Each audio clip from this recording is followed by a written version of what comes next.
Deja las piedras. Acá tengo una piedrita en mi mano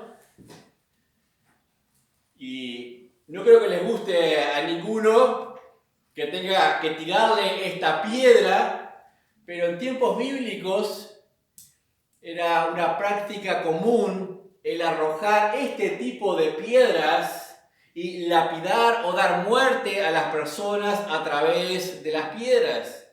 Hay un dicho que dice, el que esconde la mano es el que tiró la piedra. ¿No es así más o menos? El que esconde la mano es el que tiró la piedra. Y a veces el inseguro tiene esa necesidad de alguna manera tirar una piedra a escondidas para desmerecer, para perjudicar la imagen o desacreditar a una persona, para poder posicionarse más arriba que esa persona. Tira una piedra a escondidas y esconde la mano. He visto ocasiones en las cuales en una reunión de hermanos, de amigos, de gente, ya sea en trabajo, sea en donde sea, donde alguien tira una piedra, alguien tira un comentario para herir a alguien o desmerecerlo en alguna manera, y no sé si lo han notado de repente, todos tenían piedras escondidas en sus manos. Y todos empiezan también a tirar esas piedras y dicen, oh, ¿qué pasó acá? ¿Cómo es posible? Si estaban todos contentos, todos bien, ¿de dónde sacaron esas piedras?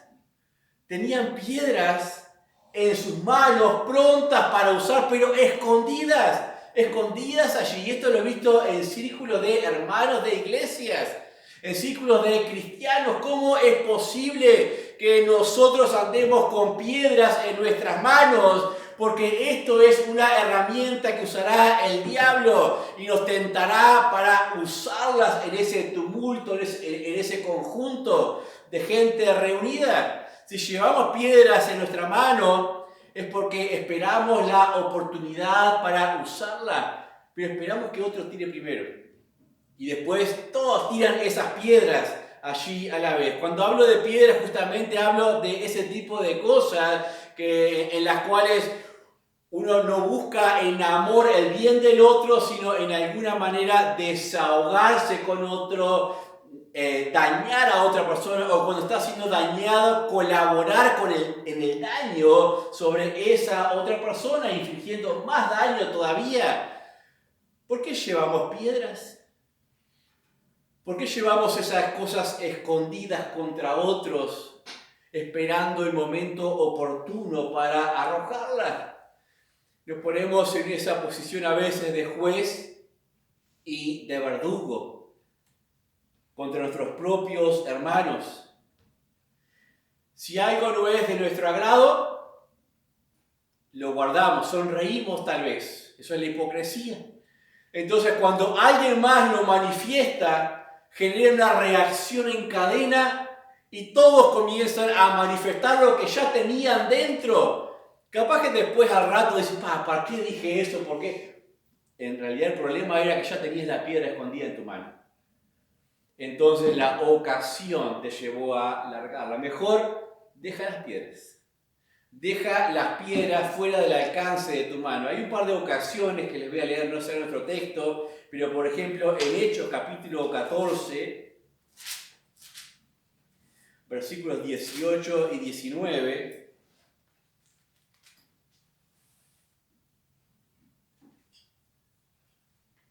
dice así. Esto después de querer adorar a Pablo allí y Bernabé, dice así el versículo 18, dice, y diciendo estas cosas difícilmente lograron impedir que la multitud les ofreciese sacrificio. Entonces vinieron unos judíos de Antioquía y de Iconio que persuadieron a la multitud y habiendo apedreado a Pablo, lo arrastraron fuera de la ciudad pensando que estaba muerto. Hubo un cambio de escena drástico. De repente la multitud contenta, fascinada con los apóstoles allí, con Pablo, y querían adorarles. querían ofrecerle el sacrificio y no podían invitarlos. Tranquilos, tranquilos, esto es del Señor, no es de nosotros, no es que nosotros valemos algo. Pero de repente vinieron los opositores, un grupo de fuera, y levantó o tiró una piedra al montón así, y de repente todos empezaron a arrojar sus piedras contra ellos. Dice que el apóstol Pablo pensaron que estaba muerto y lo arrastraron fuera de la ciudad, porque no eran piedritas, eran piedras que literalmente rompían los huesos. Hacían perder la conciencia. Y eso le pasó. Pero ¿cómo cambió la situación de un momento a otro? Porque algunos la incitaron. En Éxodo, Antiguo Testamento, Éxodo 17, versículos 1 al 4, dice: toda la congregación de los hijos de Israel partió del desierto de Sin por sus jornadas conforme al mandamiento de Jehová, y acamparon en Refidim. Y no había agua para que el pueblo bebiese, y altercó el pueblo con Moisés, y dijeron: danos agua para que bebamos. Y Moisés les dijo: ¿por qué altercáis conmigo? ¿Por qué tentáis a Jehová? Así que el pueblo tuvo sed y murmuró contra Moisés y dijo: ¿por qué nos hiciste subir de Egipto para matarnos de sed a nosotros, a nuestros hijos y a nuestros ganados? Entonces clamó Moisés a Jehová diciendo: ¿qué haré con este pueblo? De aquí a un poco me apedrearán. Al comienzo habrán visto la mano de Dios a través de Moisés, sacándolos con las plagas, con el poder, abriendo el mar rojo, todas esas cosas fantásticas, pero de un momento para otro siempre están aquellos que murmuran desde la sombra, que tiran sus piedras para esperar levantar en otros sus propias piedras de descontento. Y ahí estaba Moisés, ya lo vio venir. Me van a apedrear. Ya todo el pueblo se estaba incitando, levantando contra el mismo Moisés. Deja las piedras. Deja las piedras. Llevar piedras es peligroso. Porque tú dices: la conservo nada más por si acaso. Pero donde otro arroje una piedra, ¿saben qué va a pasar? Todos van a arrojar sus piedras. Y eso no es sano. Eso no es bueno. Pasa en los estadios. En las hinchadas de fútbol, ¿cuántos son los que arman relajo? Son 2 o 3, nada más un puñadito, pero eso incita a todo el resto y todos comienzan a tirar sus piedras. Deja las piedras, mejor tomar como versículo de Filipenses 4:8, dice: en esto pensad en lo que es bueno, en lo que es justo, en lo que es amable, en lo que es de buen nombre, en lo que es de edificación. En todas estas cosas realmente son buenas. Nunca lleves una piedra escondida de malos pensamientos, de rencor, de amargura, cuando vayas a hablar con un hermano. Nunca lleves una piedra escondida. Deja la piedra y espera que tus pensamientos estén como Filipenses 4:8, estén centrados en lo bueno, en lo justo, en lo amable, en lo que es de buen nombre. Ahora sí vamos a ir a nuestro texto, en el estudio que estamos teniendo en el Evangelio según San Juan, capítulo 8, porque tenemos una ocasión en la cual se levantaron esas piedras. Juan, capítulo 8. Los primeros 11 versículos.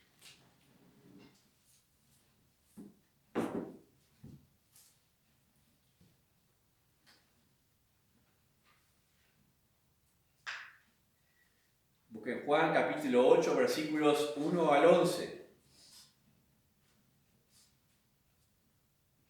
Dice así: y Jesús se fue al monte de los olivos.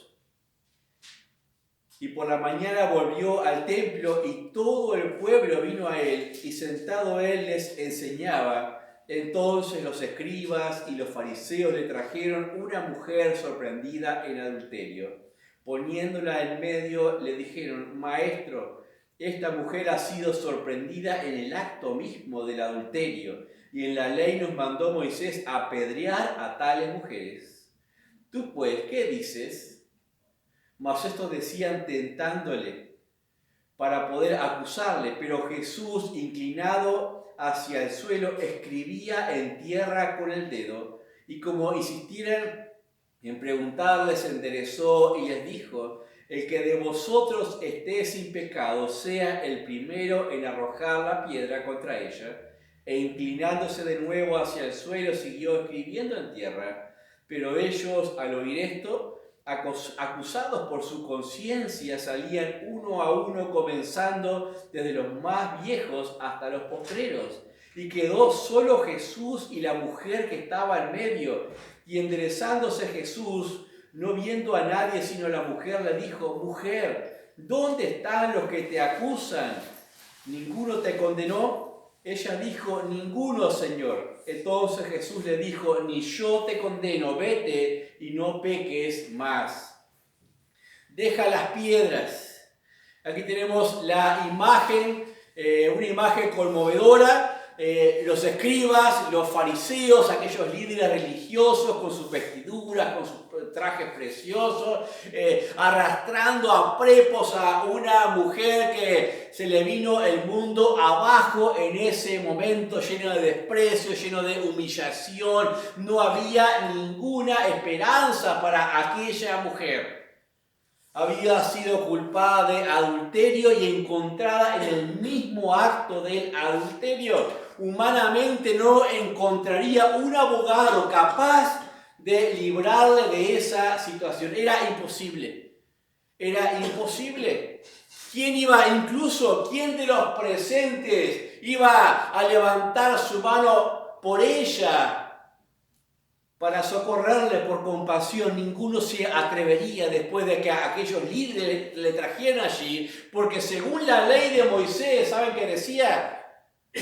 Tiene que ser apedreada, tiene que morir por apedreamiento. Y solo escuchamos este pasaje y decimos: esto es arcaico, esto no va con la sociedad actual. Deberíamos tomar otros pasajes que tengan más que ver con nosotros, porque se escapan de las leyes sociales la interpretación de estos pasajes.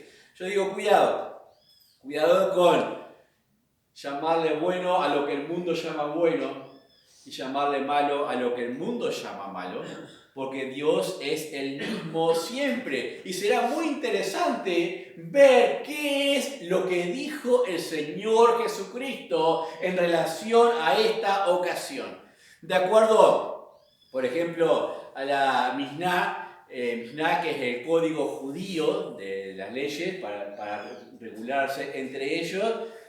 Si bien la ley de Moisés decía debe morir por apedreamiento, en la Misná separaban, decían el hombre debía ser envuelto en su cuello en una toalla y por 2 hombres fuertes tironeado y muerto por estrangulación. Y la mujer debía ser apedreada. Y escuchamos esto y decimos: ¡qué terrible!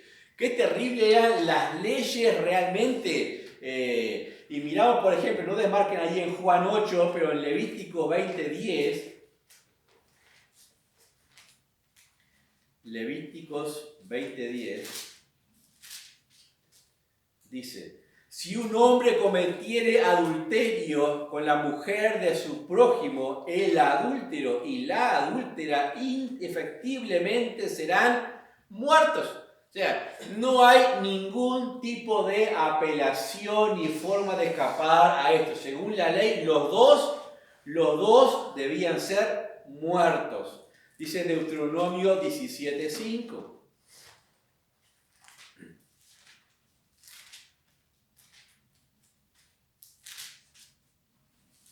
Entonces sacarás a tus puertas al hombre o a la mujer que hubiese hecho esta cosa, sea hombre o mujer, y los apedrearás y así morirán. O sea, la situación realmente que se le planteó al Señor Jesucristo trayéndole a aquellos líderes, a aquella mujer encontrada en el acto de adulterio, era una situación que no tenía salida, aparentemente. No había una esperanza real para ella. Pero yo me pregunto, si era tan clara la ley y ellos la conocían dando, ¿por qué ellos no le habían dado muerte? ¿Por qué se la traen a Jesús? Porque ellos ya no estaban bajo el régimen del gobierno de Israel, estaban bajo el gobierno romano. Y el gobierno romano no les permitía hacer esto. Tenía que tener el permiso del gobernador para poder hacerlo. Cuando en la muerte del Señor Jesucristo, o sea, era Pilato el que tenía que habilitar la muerte, no ellos. No les era permitido el poder hacerlo. Y aquí viene entonces la trampa contra el Señor Jesucristo en realidad. Que era realmente toda la tramulla que había detrás de eso. El versículo 4 y 5 decía, le dijeron, maestro, esta mujer ha sido sorprendida en el mismo acto de adulterio y en la ley, o sea, ya están indicando lo que tiene que hacer, en la ley nos mandó Moisés apedrear a tales mujeres. ¿Tú qué dices? La verdadera intención de estos hombres no era cumplir la ley. La verdadera intención de esos hombres no era ni siquiera respetar el gobierno romano. No les importaba nada lo que había hecho aquella mujer en realidad a estos hombres. Solamente querían poner ocasión contra el Señor Jesucristo por los celos y envidia que tenían contra Él. ¿De qué parte te pone Jesús? ¿De los romanos y le vas a permitir tener vida a esta mujer? Eso sería estar en contra de la ley. Ya no puede ser más maestro de la ley. Se tiraría el pueblo en contra. Si se ponía en contra de la ley de Moisés. Si decía, sí, hay que matarla porque la ley de Moisés lo dice, iba a ser, automáticamente le iban a acusar delante del gobernador para que le prendieran y le arrestaran. Por ir en contra de las leyes romanas. O sea, le pusieron una trampa al Señor Jesús. Difícil de poder salir de allí. ¿De qué lado te pones? Versículo 6. Dice, mas esto decían tentándole para poder acusarle. Pero Jesús, inclinando hacia el suelo, escribía en tierra con el dedo. Escribía, se agachó así y empezó a escribir allí en la tierra con el dedo. O sea, no dejó que aquella presión que venía sobre él le llevara a explotar una respuesta inmediata. Se detuvo. Es interesante, en el griego, grafé es escritura, ¿no? Pero catágrafé es escribir contra. Y lo que encontramos en el griego es catágrafé. O sea, escribió contra ese asunto, o sea, referentemente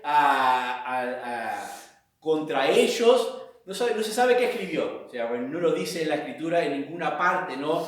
Pero escribió argumentos, tal vez, citas bíblicas, no lo sé, de la ley, no lo sé. Lo cierto es que se toma ese tiempo para escribir los argumentos, organizarlos y medir las intenciones. Tal vez escribió contra todos aquellos que los conocía perfectamente siendo Dios, de todas las faltas de cada uno de los que estaban con piedras en sus manos, como esta, así, pronto para tirarla. Capaz escribió contra ellos, Pedro, tal cosa, fulana, tal cosa, mengano, tal cosa. Capaz que ya hizo toda esa lista de antemano, no sabemos, eso es solamente especulativo. Pero lo cierto es que es una práctica bastante saludable, ante una presión de conflicto, no reaccionar.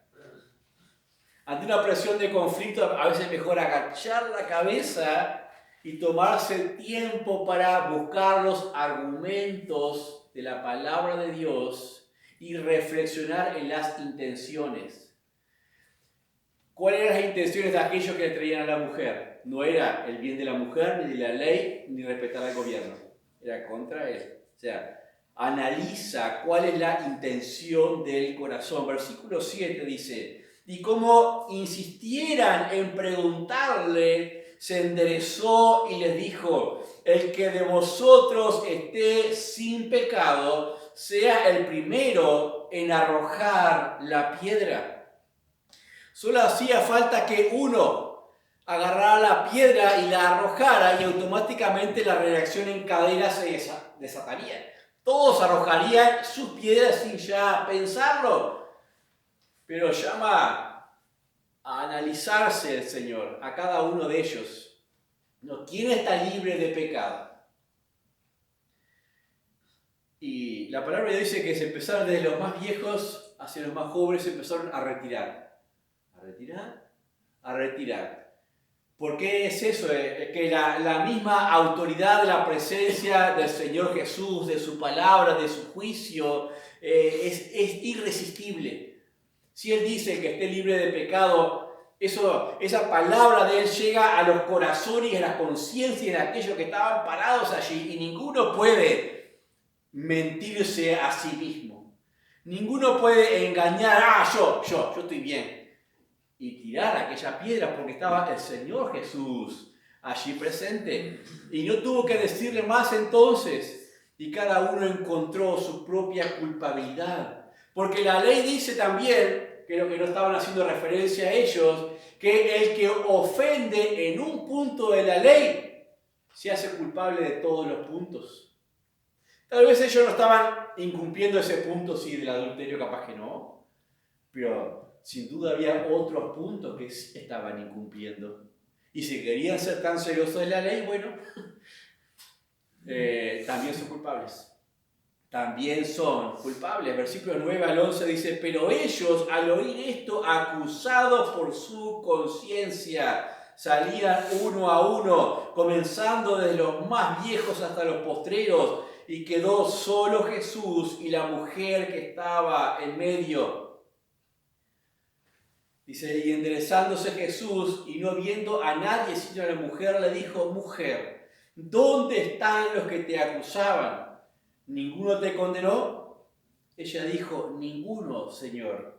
Entonces Jesús le dijo, ni yo te condeno, vete y no peques más. Ni yo te condeno, vete y no peques más, dijo el Señor Jesús. Y aquí tenemos que hacernos una serie de preguntas. ¿A Jesús no le importa el pecado de la gente? ¿No le importa eso a Jesús? Yo digo, si somos sinceros en la respuesta, tenemos que decir, le importa tanto el pecado de la gente que Él mismo entregó su propia vida para redimirnos. Claro que le importa. Claro que le importa, si dio su vida. Pero tenemos que ubicarnos en contexto de tiempo. Porque Jesús todavía no había muerto, se crucificado y resucitado y descendido al Padre. Estaba ahora en el proceso de la consumación de la gran obra de la salvación. Había venido a salvar, a rescatar y salvar lo que se había perdido. No había venido a condenar al mundo, dice Juan capítulo 3, versículo 17. No he venido al mundo para condenar al mundo, sino para que el mundo sea salvo por Él. No era el propósito de Él venir a traer condenación, porque si Jesús hubiese bajado a traer condenación, ninguno permanecía en pie delante de Él. Ninguno. Pero Él vino a mostrar el gran amor de Dios por los pecadores, para entregar su vida por todos nosotros. Ya habrá un tiempo para la condenación. Está el juicio del gran trono blanco para todos los impíos, para todos los incrédulos. Estará el tiempo del milenio de juicio justo para que vean lo que es un juicio en justicia. Pero este no era el tiempo. ¿Y quiénes somos nosotros a veces para ponernos en esa posición de juez y verdugo? Porque eso hacemos a veces. Nos ponemos como jueces y verdugos porque tenemos necesidad de usar las piedras que tenemos en nuestra mano, que las llevamos buscando una oportunidad a ver a quién se la arrojamos. No sabemos qué pasó con aquella mujer. No dice la Escritura. Deja abierta la expectación. No sabemos si se convirtió, si cambió su vida, si no. Sí sabemos lo que Jesús le dijo, vete y no peques más. Jesús dice, sí, has pecado, o sea, no lo niego, pero tienes una oportunidad ahora de cambiar tu vida. tienes una oportunidad de hacer algo diferente con tu vida, de llevar una vida nueva. Voy a mencionar nada más tres maneras de tratar el pecado. Hay tres maneras diferentes de tratar el pecado. La primera de ellas es la manera que el pecador tiene de tratar el pecado. Cómo trata el pecador al pecado. Y me parece cosa terrible, pensar en un pecador cayendo en manos de pecadores, como le pasó a esta mujer. Un pecador cayendo en manos de pecadores, porque el pecado tiene una facultad: cegar los pecados propios, las faltas propias, y darnos gran capacidad de encontrar las faltas en los otros. Eso hace el pecado, tiene esa facilidad. Entonces es muy fácil encontrar culpa en otros y autojustificación en nosotros mismos. Y si puedo ser el que arroje la piedra, de alguna manera soy mejor. ¿Entienden? O sea, es terrible que el pecador caiga en manos de pecadores. Pero ¿saben qué? El que es rápido en acusar tiene mucho que esconder. El que es rápido en acusar tiene mucho que esconder en sus manos. Y aquellos acusadores no eran diferentes a aquella mujer, y Jesús se los mostró. Y sus conciencias mismas se los mostraron y salieron de aquel lugar, porque cada uno, de alguna manera, el Señor les permitió tener conciencia de sus propias faltas. Capaz si tuviéramos un poquito más de conciencia de nuestras propias debilidades, de nuestras propias faltas, no andaríamos con piedras en la mano, andaríamos con un escudo más que nada, pero no con piedras para arrojar en ninguna manera. Lo que mostró aquello es que la intención nunca era la justicia de Dios en aquellos hombres. La intención nunca era buscar la santidad de Dios. La intención solamente era arrojar piedras y sentirse mejor con ellos mismos. Pensaban que alardeando tal vez de su justicia delante de aquella pobre mujer indefensa, que no hubiese nadie que saliera a defenderla y no podían hacerlo según la ley tampoco, se sentían más justos. Pero en realidad todo aquello también era una herramienta para prender a Jesús y acusar al Señor Jesús. ¿Sabe qué? Es común ver esto en las mismas iglesias, en los mismos grupos de hermanos. Poco amor por los pecadores, poco amor por los que caen en faltas. ¿Saben que hay pecadores allá afuera que simplemente fueron arrojados allí por el altruismo religioso de los que están aquí dentro? Puede ser eso.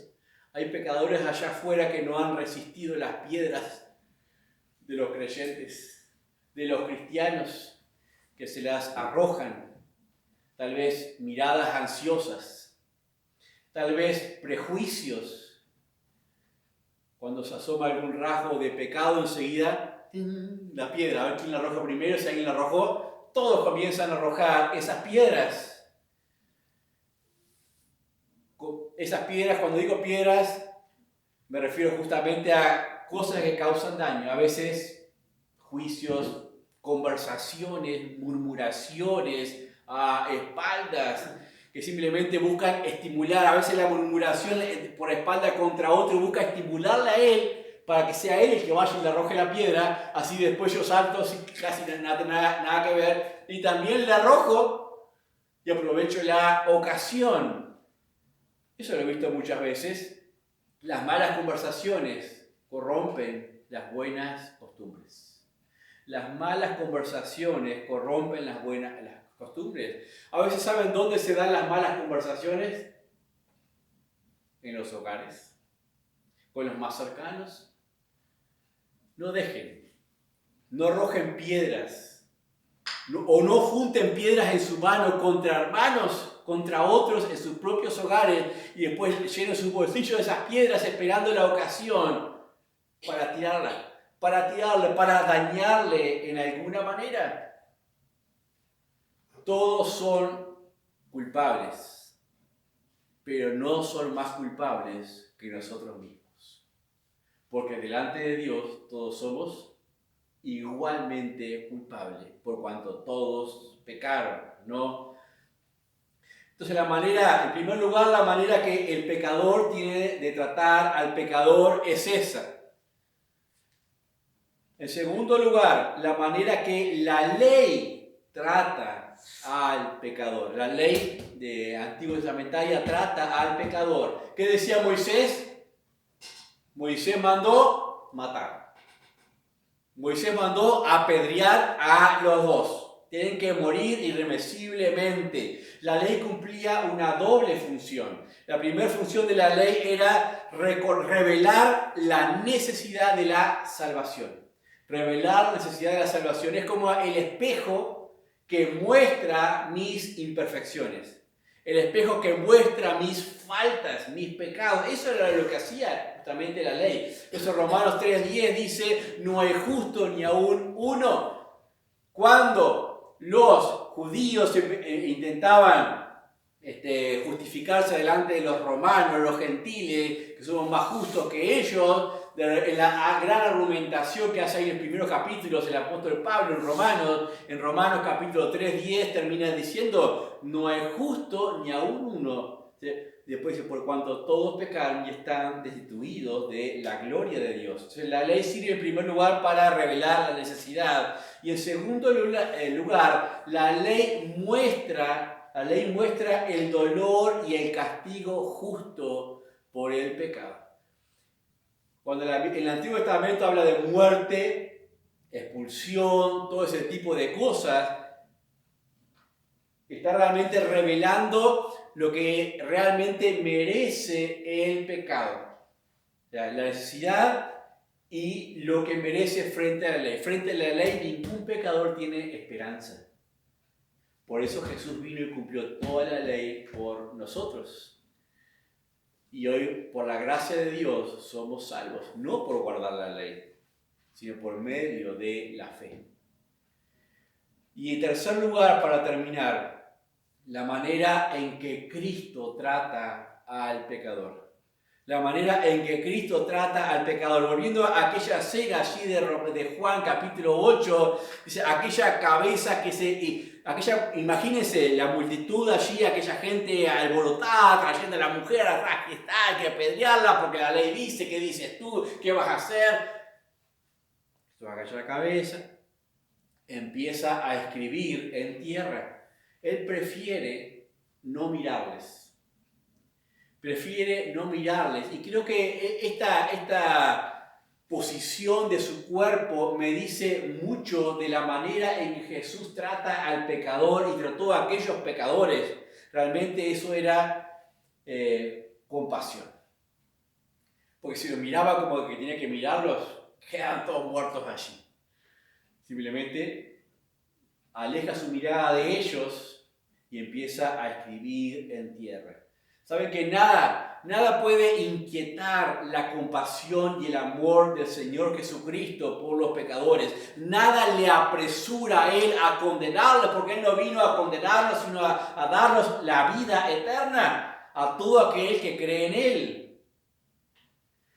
Jesús está más pronto a tender su mano en su gracia que su puño en juicio.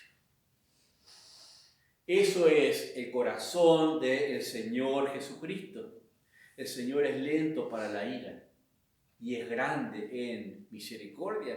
Tenemos mucho que aprender nosotros del Señor Jesucristo, pero esperó que se fuesen aquellos acusadores uno tras uno y le da una nueva oportunidad a aquella mujer. No te voy a condenar, o sea, no voy a derramar juicio sobre ti, no te voy a dar muerte, porque si le condenaba tenía que darle muerte. Tienes una oportunidad, tienes una esperanza tienes una esperanza de un cambio de vida. Y sabe que el único lugar del universo donde el alma del pecador encontrará compasión y esperanza es en la presencia del Señor Jesucristo. Ese es el único lugar del mundo donde el alma del pecador encuentra esperanza, en la presencia del Señor. En conclusión, entonces, ¿está bien hacer la vista gorda? Nos podemos preguntar eso. ¿Está bien juzgar severamente? También nos podemos preguntar eso nosotros. ¿Saben que analizaba estas preguntas y consideraba que estamos pero tan sujetos, cada uno de nosotros, a nuestros intereses personales, a nuestras concepciones personales, que seríamos incapaces de emitir un juicio justo? Seríamos incapaces de emitir un juicio imparcial, porque nuestros intereses siempre serán considerados en todas las observaciones que hacemos. Después piénsenlo, a ver si no es de esa manera, porque me puedo equivocar también. Pero creo que lo más sabio es siempre llevarle todo a Jesús. Llevarle, si tengo problemas contra alguien, llévaselo a Jesús. No le tires piedra primero. Llévaselo a Jesús, porque en Él siempre hay solución para todas las cosas. El pecado en realidad es un asunto contra Dios, no contra los hombres. Si alguno peca, me puede hacer daño su pecado, eso sí, pero no pecó contra mí. ¿Contra quién pecó realmente? ¿Contra Dios? Llévaselo a Dios entonces, no tomes el juicio en tu mano, llévaselo a Dios. Le voy a confesar algo. Hace no tantos años fui joven. ¿Sabían eso ustedes? Aunque les parezca mentira, hace no tantos años fui joven. Y cuando era joven me encantaba tirar piedras. De estas piedras me encantaba tirar. Capaz que Julio, que me conoció, bueno, Julio de años atrás, sabe que era así. Que me encantaba tirar piedras. En el sentido de la reacción pronta e inmediata de juicio severo. No, esto es así y ya está. No hay vuelta de página, no hay vuelta de hoja. Era así en aquellos tiempos. Pero corriendo los años, pasando los años uno tras otros, me he dado cuenta de una cosa. Nuestro juicio no le sirve de nada al pecador. Nuestro juicio no tiene capacidad de sanar. Solamente el Señor Jesucristo tiene capacidad de sanar. Entonces, si mi juicio no tiene capacidad de sanar, capaz que mi juicio solamente lastima. Capaz que mi juicio solamente lastima. Puedo recordar alguna escena bíblica, el pasaje de Pablo, el apóstol, que era Saulo en aquel momento con Esteban, cuando fue apedreado y muerto Esteban, acusado de predicar a Cristo, ¿no? Acusado de predicar el Evangelio del Señor Jesucristo, pero Saulo de Tarso pensaba en su celo que estaba obedeciendo a Dios, que estaba haciendo lo que Dios quería que hiciese, dando muerte a aquel hombre y persiguiendo a los cristianos severamente y encarcelándolos por todos los lugares. En su conciencia él pensaba que era lo correcto hacer todas aquellas cosas. Esto me dice a mí que el pensar o creer que lo que yo hago es lo que Dios quiere no me garantiza que así sea. No me garantiza en ninguna manera que así sea. ¿Sabe que la mayoría de los formatos de las iglesias, o sea, a veces incluso los formatos, esquemas organizados de reuniones, son solamente construcciones buenas, ojo, buenas porque dan orden, pero construcciones culturales.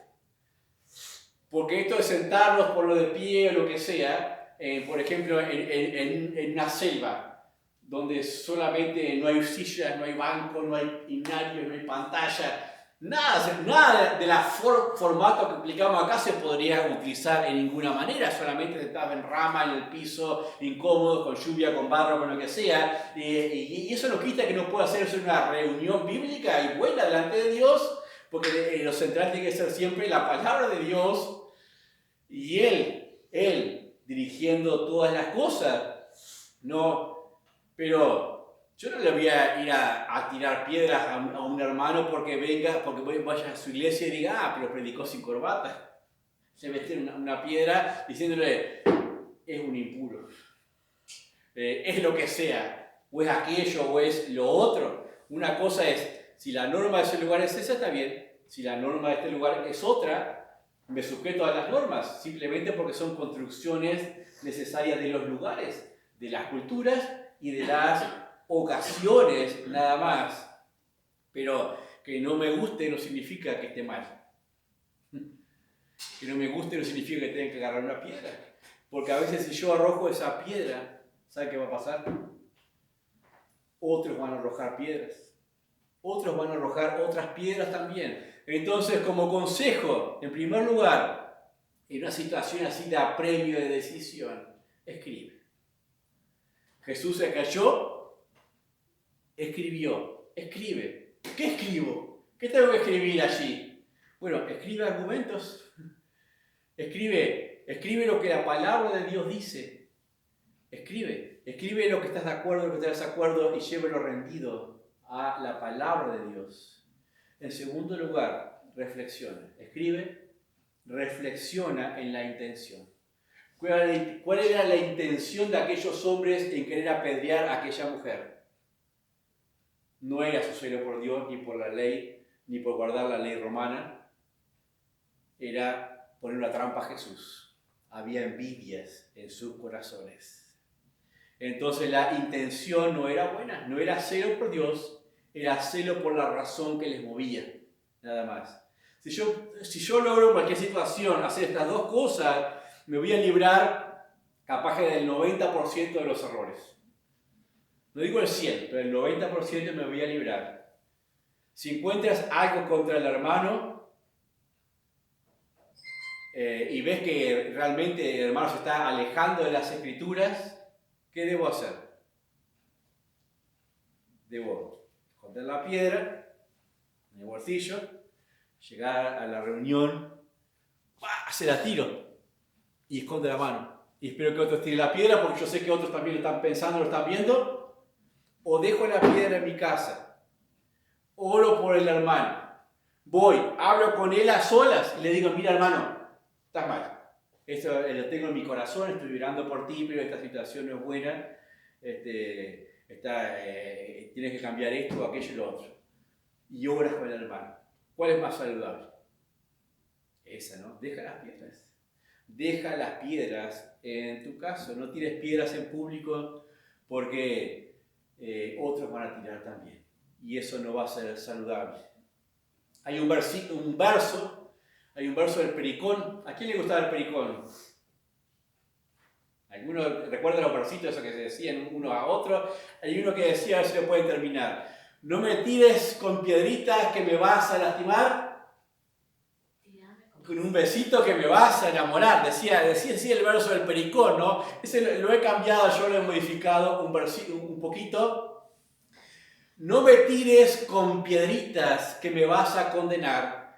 Tírame con un versículo que me vas a encaminar. Vamos a orar. Padre, damos gracias en esta hora por tu palabra, por tu amor para con nosotros, por tu mano extendida. Ese corazón misericordioso, compasivo que nos ha recogido, Dios, y nos tiene hoy presentes aquí, dispuestos para alabarte, para buscarte, para escuchar de tu palabra, Señor. Ten misericordia de nosotros y perdona nuestras ofensas, Señor, y ayúdanos a perdonar también a aquellos que nos ofenden, Padre.